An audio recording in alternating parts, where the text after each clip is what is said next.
la paix et la grâce de Dieu soient avec vous tous. Amen. Nous bénissons le Seigneur et nous lui rendons action de grâce pour le privilège qu'il nous donne pour être ici avec vous ce matin, ce qui fait la joie de notre cœur. Et nous sommes bénis pour partager avec vous ce grand moment. Amen. Donc, que le Seigneur vous accorde.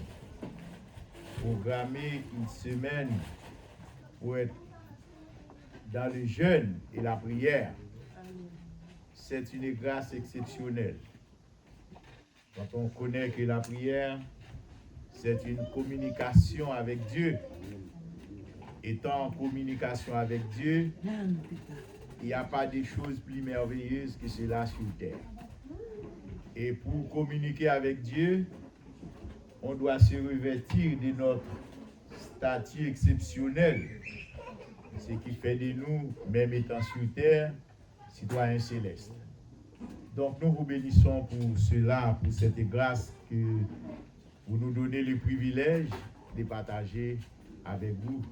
Donc nous vous sommes reconnaissants. Donc nous vous saluons tous, vous qui êtes là pour la première fois. Donc je te salue, ma bien-aimée, et vous qui avez l'habitude d'être là. Et il y en a pas mal de visages que je n'ai pas vus. Donc je n'ai pas vu. Vous savez, quand on programme la prière, mon frère, pasteur, l'église, quand on programme la prière, beaucoup n'aiment pas. Hein? C'est le seul programme que les gens n'aiment pas trop. Prier le Seigneur. Prier. On peut programmer une veille de nuit, il y a pas mal de personnes. Ah oui. On programme un concert, on va payer, on va donner de notre argent pour venir participer au concert. Mais pour prier, pour étudier la Bible, c'est pas facile. C'est pas facile. Mais je vous rassure, c'est une arme que l'adversaire utilise pour vous empêcher de sortir de l'ignorance. L'adversaire ne veut pas que vous le connaissiez. Parce que lorsque vous parviendrez à le connaître, à l'identifier, il ne pourra pas vraiment vous détourner et vous serez bien armé. À chaque fois qu'il manifeste, vous saurez à dire, écoutez, je te vois Satan, je te connais. Donc je ne tombe pas dans tes pièges. Et c'est pourquoi il est là, il rôde, hein? Il rôde tout autour de nous. Et en silence. Il rôde en silence et il cherche l'occasion favorable pour entrer, pour s'introduire, pour détourner. Mais il faut bien qu'on essaye d'agir selon le thème que vous avez. À chaque fois que vous voyez, vous semez la bonne semence. À chaque fois que vous l'identifiez, vous semez la bonne semence. Parce que lui, son but, c'est de renverser le produit que le champ devait apporter. Le champ devait apporter les produits de l'amour, de la grâce, de la communion, de l'humilité, de l'obéissance, la fraternité. C'est ça, les plantes qui doivent grandir dans le champ. Ces choses doivent être semées. Mais lui, ce qu'il veut grandir dans le champ, c'est la division. C'est la haine. C'est les on-dit, les oui-dire, les racontards. C'est ça qu'il veut grandir dans le champ. Et il fait tout pour que dans le champ, ces mauvaises herbes poussent. Ces mauvaises herbes poussent. C'est pourquoi, en tant qu'ouvrier dans le champ de Dieu, il faut qu'on soit vigilant. Il faut qu'on soit vigilant. Et à chaque fois qu'on voit une herbe qui pousse, on voit que ce n'est pas la bonne semence, il faut aller voir les maîtres. Il faut aller voir les maîtres pour dire, maître, voilà ce qu'on a vu dans le champ qui est en train de pousser. Qu'est-ce qu'on doit faire? Et lui-même, il vous dira ce qui devait se faire. Il ne va jamais vous dire arracher, mais il va dire écoutez, s'ils sont là dans le champ, je sais comment faire. Je sais comment faire, mais laisse-les grandir. Parce que moi, je suis celui qui transforme. Et c'est là qu'on nourrit l'espérance. On nourrit l'espérance en attendant que Dieu agisse. L'Église, c'est l'assemblée des saints. L'Église, c'est l'assemblée des saints. C'est l'assemblée des rachetés. Il nous est dit dans le livre des Actes des Apôtres, chaque jour, le Seigneur ajoute à son Église ceux qui étaient sauvés. Ceux qui étaient sauvés. Mais cependant, il nous donne encore une autre image de son Église. Dans Matthieu 13, il nous a montré qu'il y a le champ de Dieu et dans ce champ, il y a des mauvaises herbes. C'est là qu'il t'a dit qu'à l'église, on peut rencontrer des mauvaises herbes, des mauvaises personnes. On peut rencontrer des mauvaises personnes dans l'église. Et que cela ne vous étonne pas. Que cela ne vous étonne pas. Que cela ne vous surprenne pas. Parce qu'il est dit dans les livres de Job, les enfants de Dieu allaient voir Dieu. Mais Satan vient aussi. Satan vient aussi. Ce sont les enfants de Dieu qui allaient voir Dieu. Ce sont les saints, ce sont les rachetés qui allaient voir Dieu. Qu'est-ce que Satan a fait là? Mais il est dit Satan vient aussi. Mais quand Satan vient aussi, Dieu le voit. Dieu le voit. Et c'est Dieu qui va lui interroger de sa présence. Qu'est-ce que tu fais là? D'où viens-tu pour que tu sois là? Et la réponse qu'il va donner à Dieu lui concerne lui et Dieu. Et Dieu va lui dire, écoutez, as-tu remarqué mon serviteur Job? C'est la question que Dieu doit poser sur toi. En présence de Satan, Dieu va dire, as-tu remarqué ma servante Jocelyne? As-tu remarqué mon serviteur Jean? As-tu remarqué mon serviteur André? L'as-tu remarqué? Il va répondre. Et comment va-t-il répondre? Selon la semence que tu as semée. C'est comme ça qu'il va répondre. Il va répondre pour dire, oui, j'ai vu Job. Oui, j'ai vu. Il te sert avec fidélité. Mais comme lui, il est l'accusateur des saints, il va dire, sa fidélité provient de la richesse que tu lui as donnée. Tout va bien pour lui. C'est pour ça qu'il est fidèle à te servir. Toi, la semence que tu es appelé à semer, c'est pour permettre à l'ennemi, bien que ce soit ton ennemi, mais qu'il est capable de dire, c'est Pierre est la servante du Seigneur. Après, il dit ce qu'il veut. Il peut ajouter n'importe, parce que son nom c'est accusateur, hein? C'est Satan le diable. C'est l'accusateur. Il va pouvoir t'accuser sur tout, mais dans l'accusation, qu'il sache qu'il apporte une accusation sur une servante de l'Éternel, sur un serviteur de l'Éternel.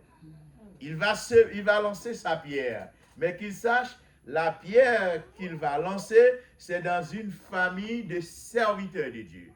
C'est dans une famille de servantes de Dieu. Qu'il sache où il envoie sa flèche.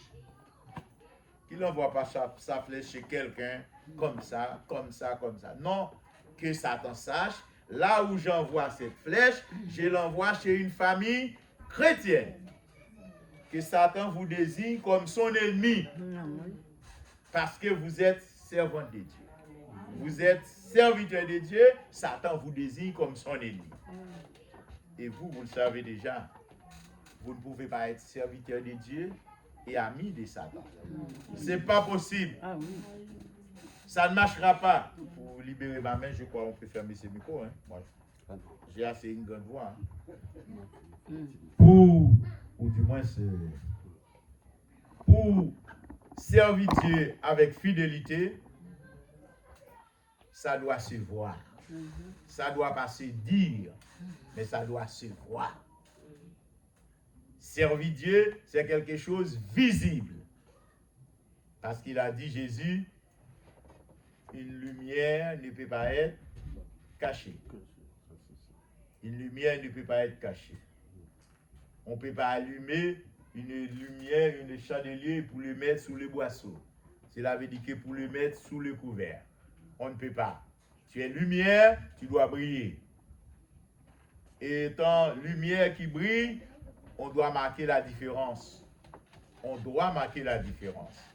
Ma différence avec le monde, c'est ma semence dans le monde. Ce que je sème dans le monde, c'est que le monde sait que moi, je suis serviteur de Dieu. Moi, je suis servant de Dieu. Et quand on sait que tu es serviteur de Dieu, servant de Dieu, on ne va pas te dire n'importe quoi. Parce qu'on a la crainte de Dieu. Et en la crainte de Dieu, on a la crainte pour son serviteur. On a la crainte pour sa servante. Mais comment va-t-on reconnaître que tu es servant de Dieu, que tu es serviteur de Dieu? C'est selon la semence que tu as semée. Jésus a dit, on reconnaît l'arbre par son fruit. On reconnaît l'arbre par son fruit. Et ici, on est un arbre, on est planté. Et là où l'on est planté, on doit porter du fruit. Ce matin, frère Grisnel nous a dit, voilà la servante du Seigneur que j'ai évangélisée hier. Elle est là ce matin, elle adore avec nous. Donc nous saluons sa présence et nous bénissons le Seigneur pour ce travail. Et qu'est-ce que cela m'implique? Ma conseil, cela m'implique dans son travail, il n'est pas un bandit. Dans son travail, il n'est pas quelqu'un qui rapporte. Parce que quand on voit quelqu'un peu de son travail amener quelqu'un dans son église, cela veut dire qu'il a un témoignage dans son travail. Il a un témoignage. Quand on voit quelqu'un peut amener un voisin ou une voisine de son immeuble ou de son quartier à l'église, cela veut dire qu'il a un témoignage. Parce que si on est désagréable, on sème des épines. Là où l'on est, on ne peut pas amener des gens. Déjà, pour amener des gens, il faut avoir une certaine bonté. Il faut avoir l'amour. Il faut témoigner cet amour. Et cela, c'est la semence que le chrétien est appelé à semer. Le pasteur m'avait donné un texte. Pas vrai, pasteur? Oui. Se trouvant dans Zacharie chapitre 8, le verset 12, 12, où nous lisons ces paroles. Je commence à partir du verset 9. Ainsi parle l'Éternel des armées. Fortifiez vos mains, vous qui entendez en ces jours ces paroles de la bouche des prophètes qui parurent au temps où furent posées les fondations de la maison de l'Éternel des armées.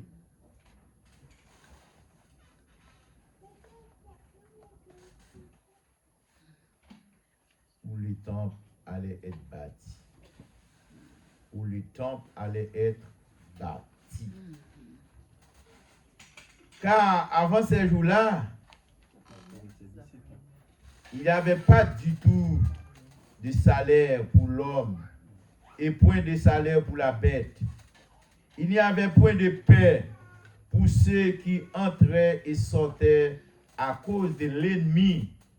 Et je lâchais tous les hommes les uns contre les autres.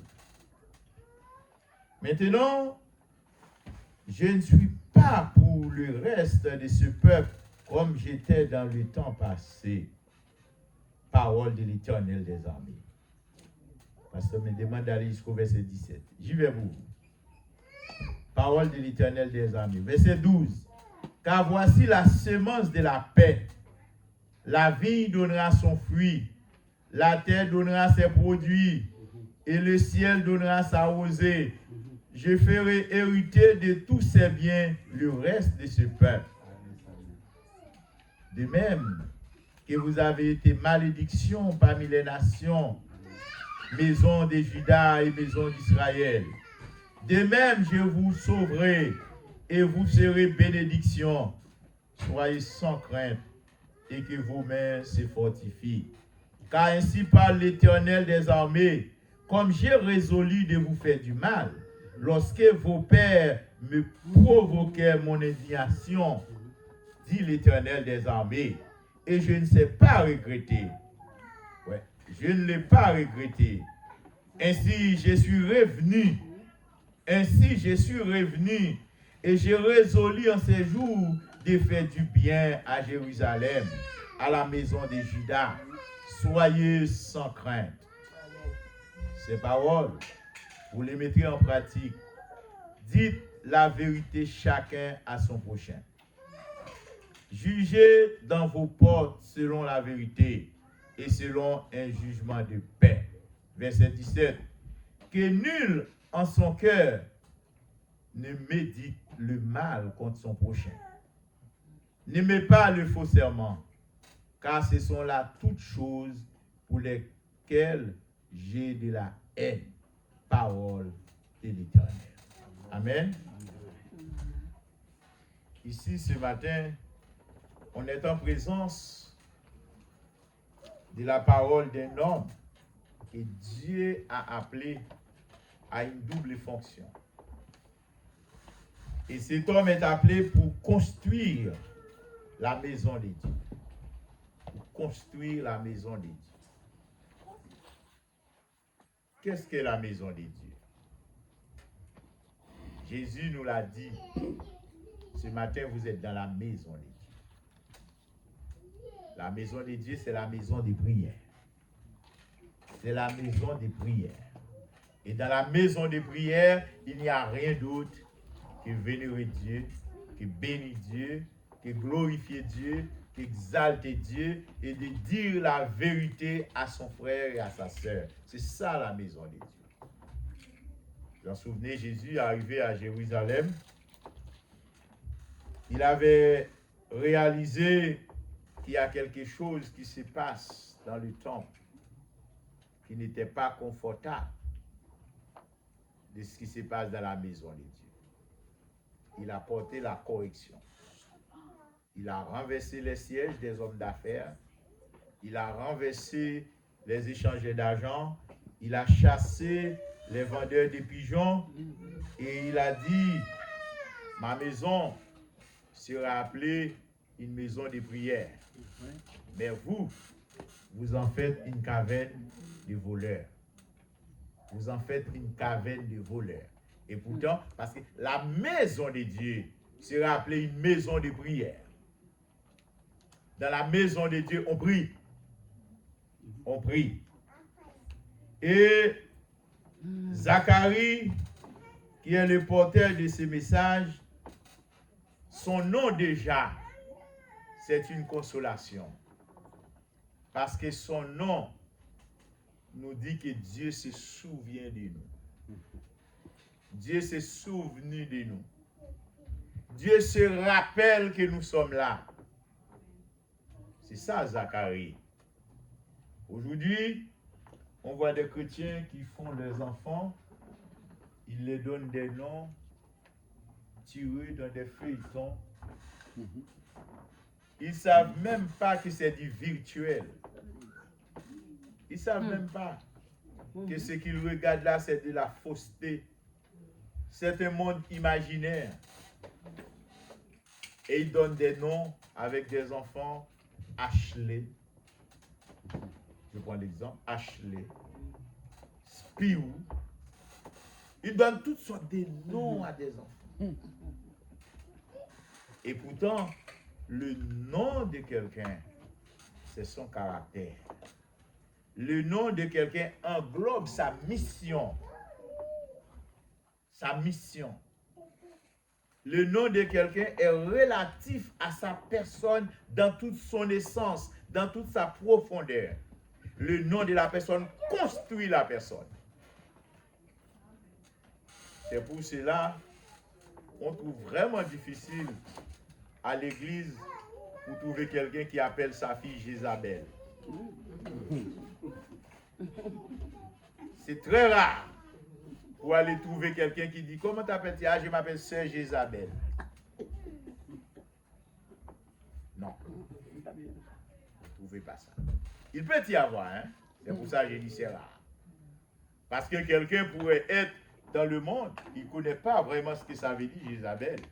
Il avait peut-être l'habitude d'entendre que Jézabel, c'est une femme de pouvoir, c'est une femme qui a ceci, mais n'ayant pas su que Jézabel, c'était une criminelle. Et comme ça, il aura appelé sa fille Jézabel. Et après, quand elle aura su Jézabel, parce que Jézabel, c'est une mauvaise semence. C'est une mauvaise semence. L'histoire de Jézabel, l'histoire d'Akab, c'est des mauvaises semences qui ont été semées. Aujourd'hui,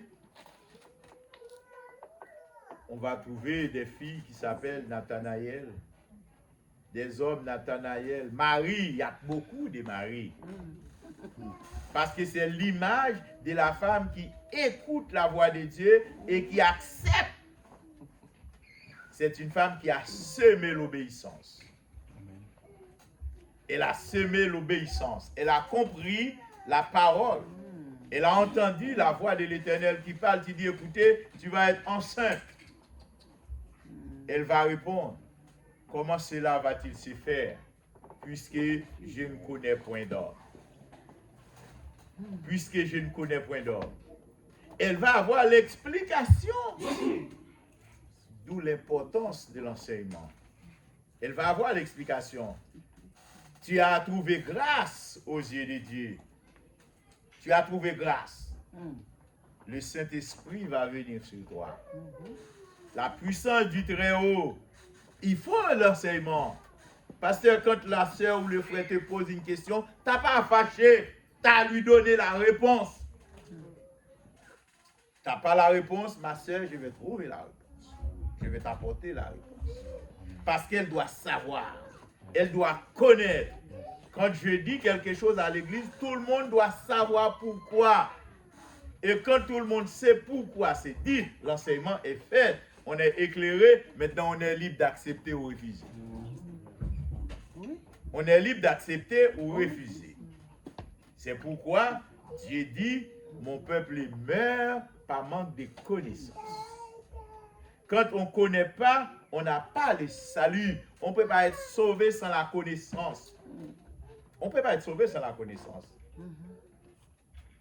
Je prends l'exemple très probant. Sur la croix, Jésus était au milieu de deux bandits. De deux bandits. Ils sont en train de mourir.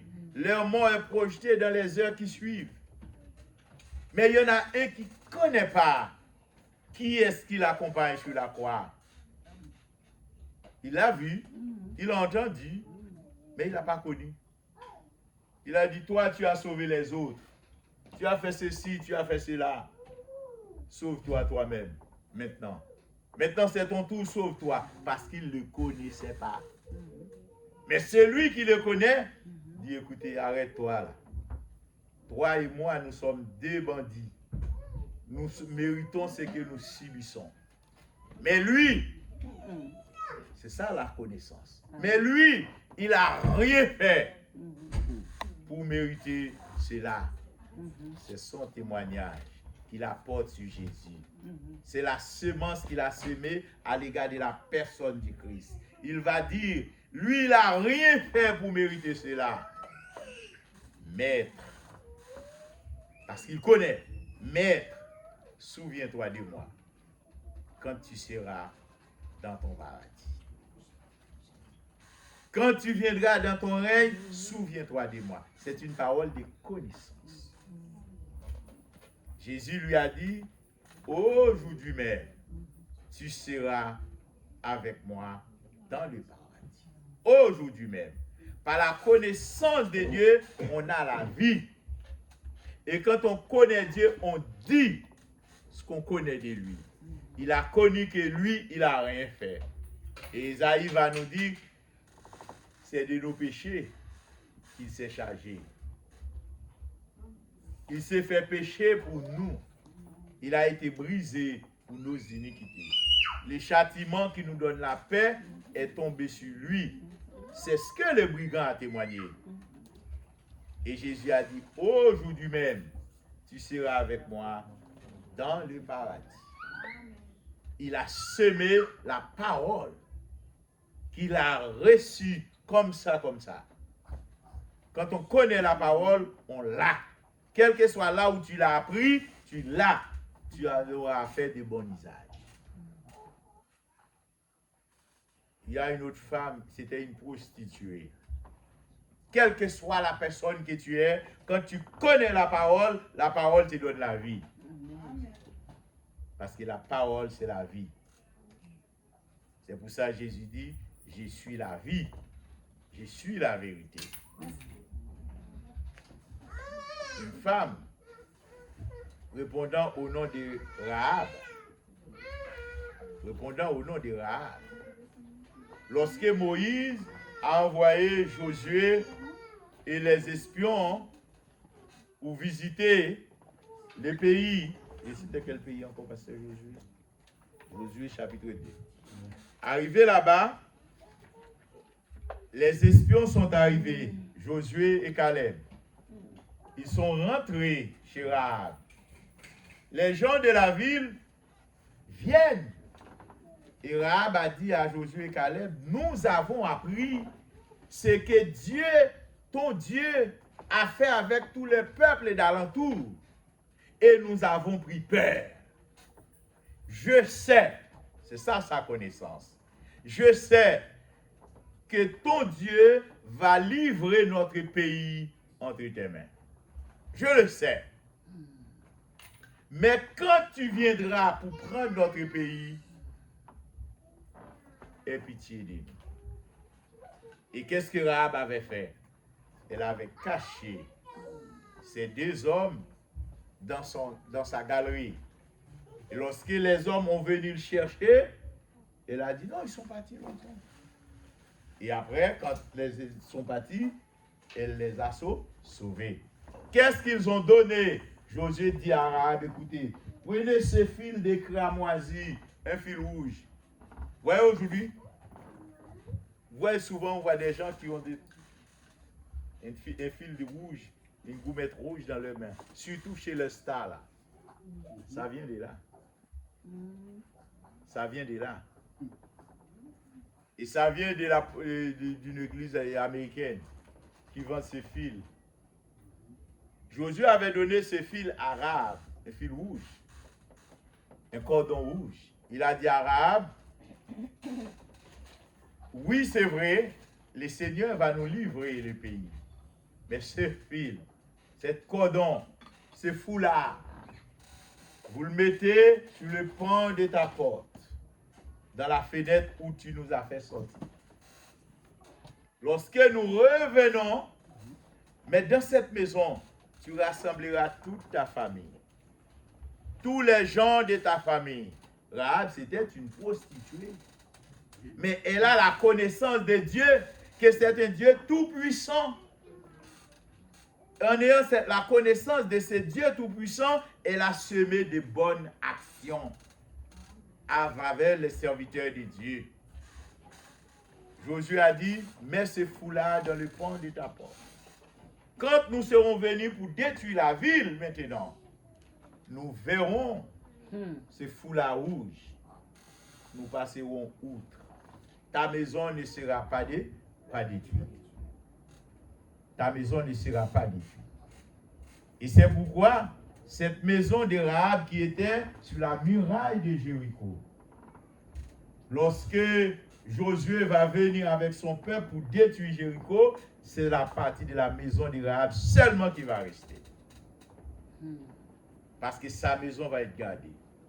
Et ce foulard rouge, c'est le symbole du sang de Christ.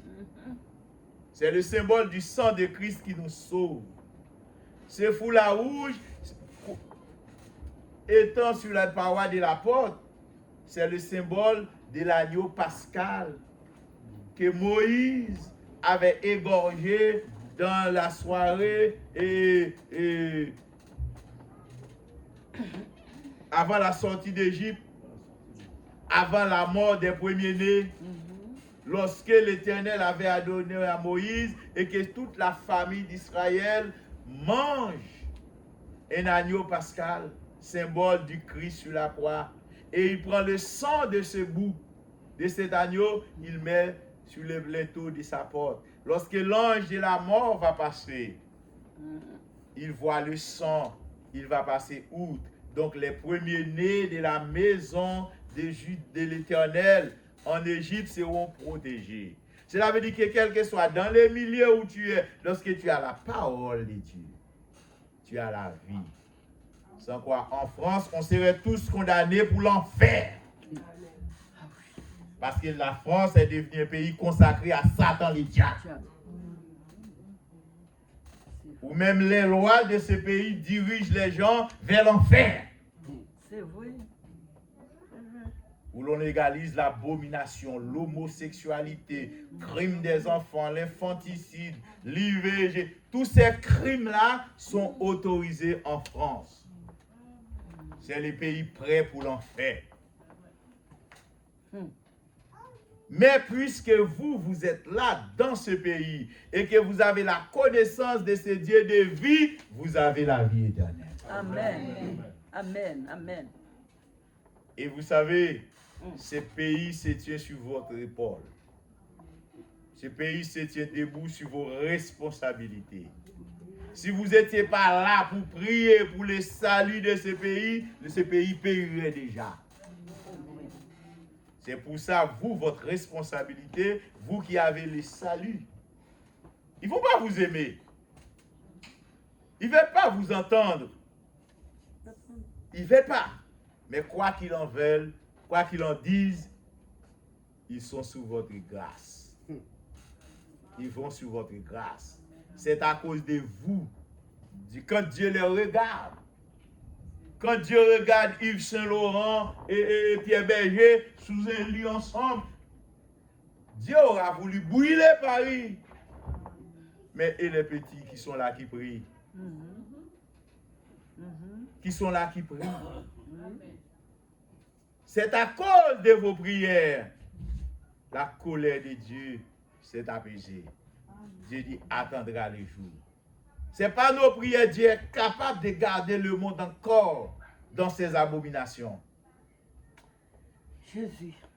La plante que vous avez à semer dans le monde, c'est cet amour-là. Parce que le plan de Dieu, ce n'est pour qu'aucun d'eux périsse. Dieu veut que tous parviennent à la connaissance de la parole. Mais Satan, qu'est-ce qu'il fait? Il les utilise pour promulguer des lois, des fois des lois même en secret, pour dire, écoutez, tu vois, dans ton travail, tu n'as pas le droit de parler de Dieu. Tu n'as pas le droit de parler de Dieu. Dans le métro, tu n'as pas le droit de parler de Dieu. Voilà. Mais ils ont commencé déjà. Les Sanhédrins ne l'avaient-ils pas dit à Pierre et Jean? Lorsque Pierre et Jean auraient monté à la prière, dans le temple, à l'heure de la prière, l'homme âgé de 40 ans qui était assis dans la porte du temple, depuis 40 ans, qui mendiait, qui a demandé l'aumône à Pierre et Jean, Actes des Apôtres, chapitre 4. Qu'est-ce que Pierre avait dit? Nous n'avons ni l'argent, ni l'or à te donner. Mais ce que j'ai, je te le donne au nom de Jésus. Lève-toi et marche. Amen. Amen. Pierre a Jésus. Et il a semé. C'est Jésus sur cet homme qui se lève. Ils ont dit, ah oui, un miracle s'est produit au milieu de nous. On ne peut pas le nier. Mais qu'est-ce qu'on va faire? Empêchons ces hommes-là de parler au nom de Jésus. Empêchons-les. Pierre va répondre. Jugez en vous-même s'il est convenable d'obéir à Dieu ou à vous. Ce qui est convenable, c'est que nous devons obéir à Dieu plutôt qu'aux hommes. En disant qu'on doit obéir à Dieu, c'est ce qu'on proclame. On proclame cela. Et quand on proclame que notre Dieu seul est digne d'être obéi, on sème la bonne semence. Daniel devait semer la bonne semence. Il est déporté en Babylone. Il avait 17 ans. Aujourd'hui, on a tendance de semer un évangile pour les jeunes. Les jeunes, puisque je suis jeune, je n'ai pas le droit de respecter la parole de Dieu. Puisque je suis jeune, je peux faire ce qui me semble bon. La jeunesse, ce n'est pas une priorité. Ni ce n'est pas une déception. C'est la même règle pour tout le monde. Qu'on est jeune, qu'on est vieux, on a la même responsabilité. Ce que Dieu veut, c'est notre sainteté. C'est notre sanctification. C'est ce qui est dit dans 1 Thessaloniciens 4, le verset 3. C'est la volonté de Dieu, c'est que chacun de nous soit saint. Qu'on soit jeune, qu'on soit enfant, qu'on soit adolescent, Dieu veut qu'on soit saint et consacré à lui. Et c'est là une parole qu'on doit proclamer en semence. Notre Dieu s'est souvenu de nous. Il a dit, longtemps, j'étais en colère contre vous. Et puisque j'étais en colère contre vous, je vous ai laissé disperser. Et c'est en ce moment de cette dispersion, ou bien de cette déportation, que ce Daniel a été déporté. Mais arrivé là-bas, en Juda, en terre de Babylone, de Juda en terre de Babylone, il a dit, Nebuchadnezzar va dire, écoutez, Darius surtout, avant même, Darius, on va lui imposer une élévation au roi, qu'il advienne dans les 30 jours qui suivent, on ne prie aucun autre homme, aucun autre Dieu si ce n'est que toi. Avec injonction, celui qui n'obéit pas sera jeté dans la fosse. Sera jeté dans la fosse. Mais la semence qui doit être semée là-dessus, c'est que les gens sachent que tu ne vas pas t'incliner devant les hommes. Quelles que soient les conditions, tu ne vas pas t'incliner. Parce que celui-là, il est serviteur, il est servant de Dieu. Et cette loi va être votée, va être mise en application. Daniel va continuer sa prière comme d'habitude. Les ennemis vont dire au roi, écoutez, il y a des gens à qui tu donnes la responsabilité, le pouvoir sur les grandes provinces de Babylone. Ces gens-là, ils n'ont porté aucun regard sur la loi qui a été votée. Ils prient leur Dieu comme d'habitude. Comme d'habitude. Comme d'habitude. Le roi va les appeler Shadrach, Meshach et Abednego. Est-ce de manière délibérée que vous méprisez ma loi? Maintenant, tenez-vous prêts. On va entendre sonner la trompette, le sambic, la cymbale, tout ça. Lorsque tu vas entendre, vous vous inclinez. Ils vont répondre. Ce n'est même pas important de vous donner une réponse. Oh, ce n'est même pas important de vous donner une réponse. Parce qu'on ne va pas se changer. On ne va pas s'incliner devant la statue. Je vais voir quel Dieu va vous délivrer de ma main. Il va dire, le Dieu que nous servons peut nous délivrer de ta main. Mais même quand il ne nous sauverait pas, on ne s'inclinera pas devant ta statue. c'est la fermeté. Paul dit aux chrétiens de Rome, vous n'avez pas reçu un esprit de timidité, mais un esprit de hardiesse. Vous avez reçu un esprit d'autorité. Quand on est serviteur de Dieu, on n'est pas appelé à être lâche. Car il est dit dans l'Apocalypse, aucun lâche n'héritera pas le royaume. Ne sois pas lâche ici, c'est prendre l'autorité de dire la vérité à quiconque. Amen. Tu dois dire la vérité Amen. à quiconque. Et pour quelque raison que ce soit, on doit dire la vérité. Parce que Jésus, c'est la vérité. Amen.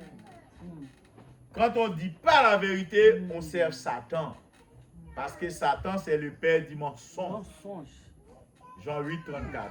Satan, c'est le père du mensonge. Amen. Dès qu'on est dans le mensonge, qu'on soit à l'église, à la maison, au travail, dès qu'on est dans le mensonge, on est serviteur de Satan. Satan. Et la semence qu'on sème avec le mensonge, c'est la mauvaise semence. On doit semer sa semence qui produit la vie. Quand Dieu se souvient de nous, il a dit, je vous ai laissé disperser. Je vous ai laissé disperser. Parce que vous avez fait ce qui est mal à mes yeux. Mais aujourd'hui, je me repens moi-même. Je vais vous faire du bien. Maison de Juda, maison d'Israël. Je vais vous faire du bien. Mais ce que je vous demande, pendant que je vous fasse du bien, c'est de dire la vérité. C'est de dire la vérité à son frère. C'est de dire la vérité à autrui. C'est de ne pas se mentir les uns les autres. Celui à qui Dieu fait grâce doit dire la vérité. Même quand ça fait souffrir. Et quelle personne une vérité peut faire souffrir? C'est celui qui vit dans le mensonge. Parce que la vérité, c'est la lumière. Ce matin, nous avons dit dans Jean 1er, au verset 5, ils ont préféré les ténèbres à la lumière. Maintenant, quand la lumière brille, qui est la vérité, s'ils souffrent, c'est parce qu'ils sont dans les ténèbres. Il doit être éclairé par la vérité. Car il a dit, la vérité affranchit. La vérité rend libre. La vérité libère. La vérité sauve. Dernièrement, j'ai vu la publicité pour un film et qui était intitulé « N'avouez pas la vérité ». N'avouez pas la vérité parce que c'est impardonnable. J'avais vu, peut-être vous l'auriez vu sur les bus, ça parle là. C'est un film qui a sorti quelques jours passés là. Je ne suis pas l'homme du cinéma. Mais quand mes yeux ont vu quelque chose, je sais que ma tête l'enregistre. N'avouez pas la vérité. Et qu'est-ce qui a été comme la base de ce film? C'est qu'une femme qui avait trompé son mari quand ils étaient jeunes. Ils étaient jeunes couple. Et maintenant, ils sont devenus vieux. La sagesse arrive. Eh bien, la sagesse arrive. Maintenant, il n'y a plus rien à espérer. Et puis, la femme a dit à son mari, elle dévoile la vérité. Eh bien, on voit le vieux bébé qui se met dans une colère rouge. Wow. Mais c'est passé depuis X années. C'est passé depuis longtemps. Le vieux monsieur se met en colère comme si c'est passé ce matin. Et pourtant, c'est longtemps qui s'est passé. Et puis on dit, n'avouez pas la vérité parce que ça ne se pardonne pas. Et pourtant, Dieu nous appelle à se repentir. Cette vieille dame, elle fait un acte de repentance. J'ai péché. Et il a dit, si nous reconnaissons nos péchés et que nous les confessons, il est fidèle et juste d'être pardonné. Et quand on est pardonné, c'est lorsqu'on dit la vérité sur les faits. Lorsqu'on dit la vérité. On a un frère brésilien, avant qu'il était chrétien, il avait assassiné une femme. Et il a pu commettre un crime parfait. Parce que les enquêteurs n'arrivent pas à découvrir que c'est lui qui avait commis ce crime. Donc c'est passé. Mais il est devenu chrétien. Il est devenu chrétien. Il dit, écoutez, j'ai ça dans le cœur. Que dois-je faire? Que dois-je faire? Parce que le monde dans la société, tout le monde dans la société a toujours une doute. Mais cette femme qui a été tuée, c'est frère Joseph qui l'a tuée. C'est pasteur Josué qui l'a tué. C'est pasteur Chalorin qui l'a tué. C'est frère Pierre qui l'a tué. Parce qu'il y a une doute. Parce qu'on n'arrive pas à connaître celui qui a commis ce crime. Il a dit, j'ai rencontré le Seigneur. Je dois élucider cette question. Je dois enlever cette interrogation qui est dans le cœur de tout le monde. C'est comme en France, si on aurait pris l'affaire du petit Grégory, le petit Grégory Villemain. Tout le monde dit, mais où est-ce que ça s'est passé? Comment cela peut-il se faire? C'est pas possible. L'affaire du petit Émile, le plus récent là. On dit, mais c'est pas possible. Pendant une minute, le petit est avec sa grand-mère qui décharge sa voiture et le petit est disparu. Là, dans un environ de 20 mètres, c'est pas possible. Il y a une doute qui se plane. Et cet homme, il a rencontré Dieu. Il a dit, je dois libérer toutes ces personnes. Que cette histoire hante. Il est parti voir le commissaire. Il a dit, écoutez, j'ai une confidence ou bien j'ai une déclaration à vous faire. Telle date, telle date, telle date, telle date, en tel endroit, tel endroit, tel endroit, telle personne qui a été assassinée, c'était moi l'assassin. Ah bon? Mais c'est un dossier fermé. Non, c'est pas fermé parce que vous n'avez jamais eu le criminel. C'était moi l'assassin. Mais qu'est-ce que vous avez fait du corps? Je l'ai enterré tel endroit, tel endroit, tel endroit. À l'intérieur d'une maison. Donc vous n'allez pas le trouver. Donc, aujourd'hui, mais qu'est-ce qui te pousse à venir nous déclarer ça aujourd'hui? Je ne suis plus un assassin. Aujourd'hui, je suis serviteur de Dieu. J'ai retrouvé la vérité pour être libéré et libérer les autres. Je dois venir vous dire que c'est moi qui étais l'assassin. Maintenant, je suis à votre disposition. Waouh! Même le commissaire ne sait pas où placer la tête. Il a appelé son supérieur pour lui dire, écoutez, telle histoire, telle histoire, telle histoire, j'ai l'assassin devant moi. Tout de suite, la fête tombe dans les journaux.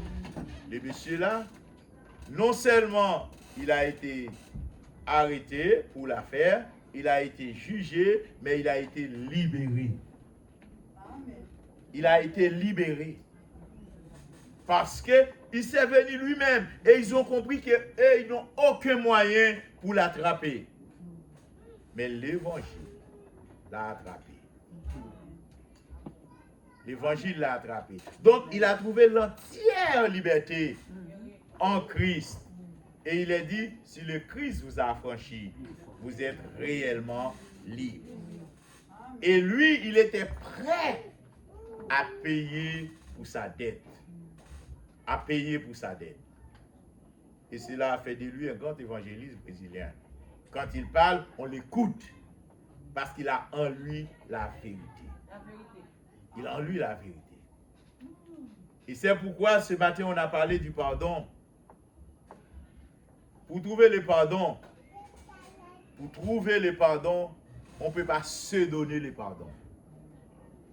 quand tu fais du mal à quelqu'un, il t'est recommandé de demander pardon à la personne. D'aller demander pardon à la personne. Mon frère, j'avais dit quelque chose qui t'avait fait mal. Je ne devais pas le dire. Je viens te présenter mes excuses. Je viens te demander mon pardon parce que je t'avais offensé. Je t'avais dit ce qui n'était pas vrai sur toi.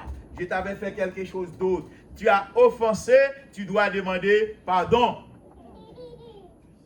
Je ne peux pas dire je suis chrétien, j'ai fait du mal à ma soeur. Comment tu t'appelles ma soeur? Elisabeth. J'ai fait du mal. Ah, la femme de Zacharie, la maman des gens. J'ai fait du mal à la sœur Elisabeth. Ouais, il n'y a pas d'Isabelle, mais il y a Elisabeth. Oui. Vous voyez bien? De la famille d'Abia. La femme sainte. Sa maman l'appelle Elisabeth. Sa maman veut qu'elle soit servante de Dieu.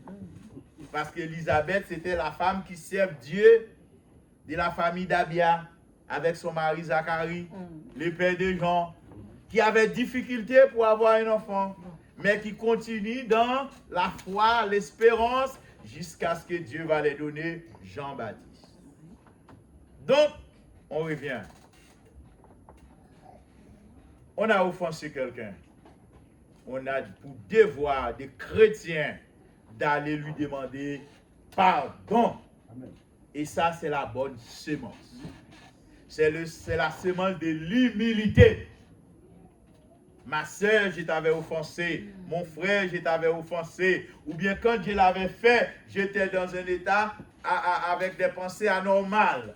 Maintenant, ma pensée est devenue normale. Et tant que chrétien, je dois venir te demander pardon. C'est une obligation. Je te demande pardon pour le mal que je t'avais fait.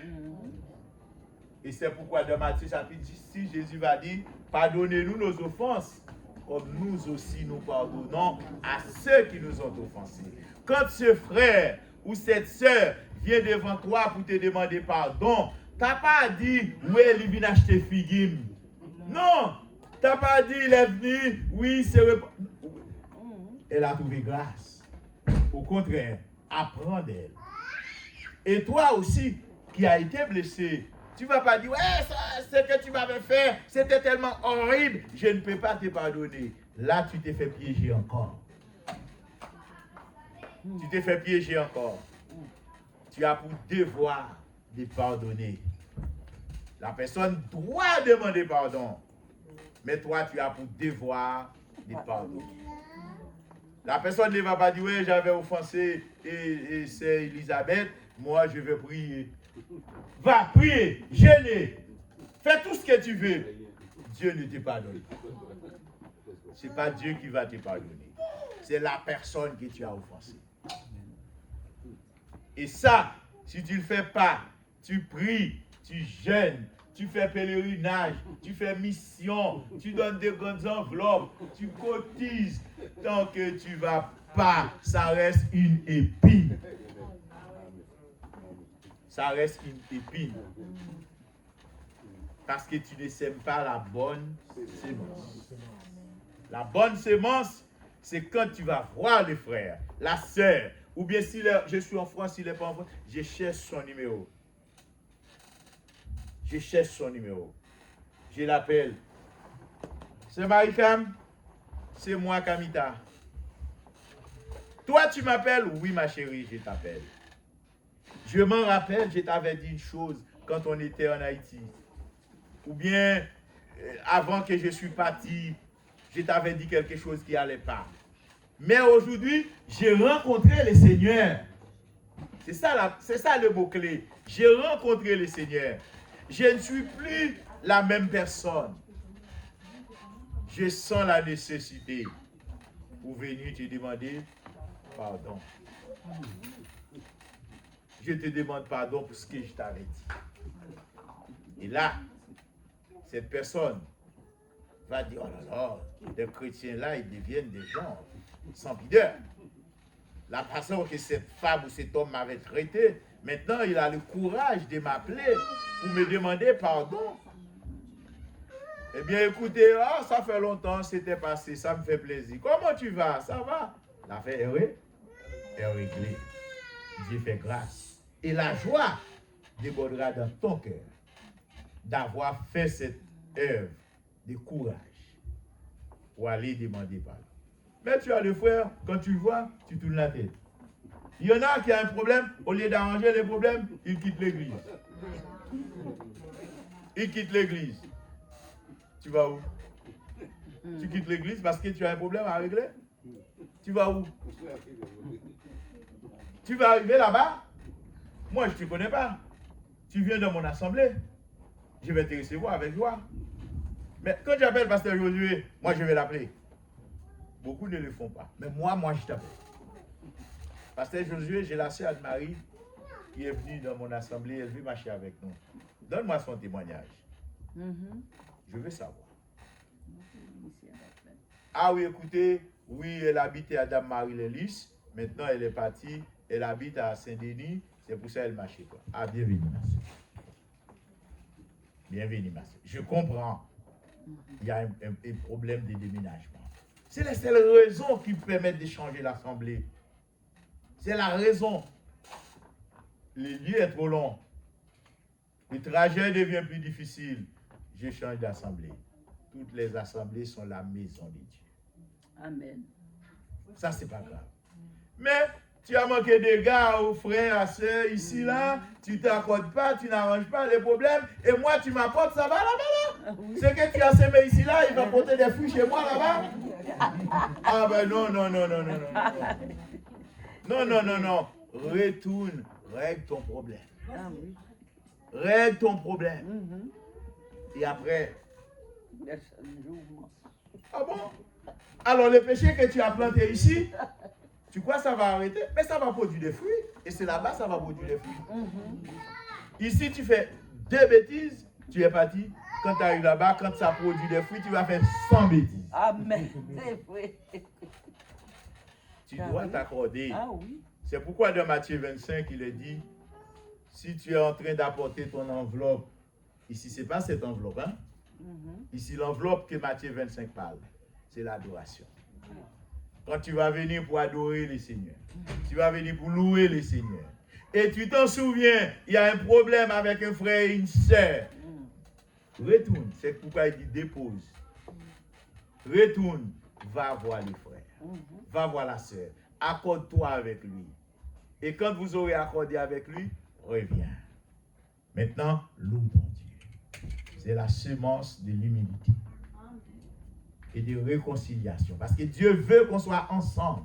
Car il est dit dans le psaume 133, voici qu'il est doux, qu'il est agréable pour des frères de demeurer ensemble.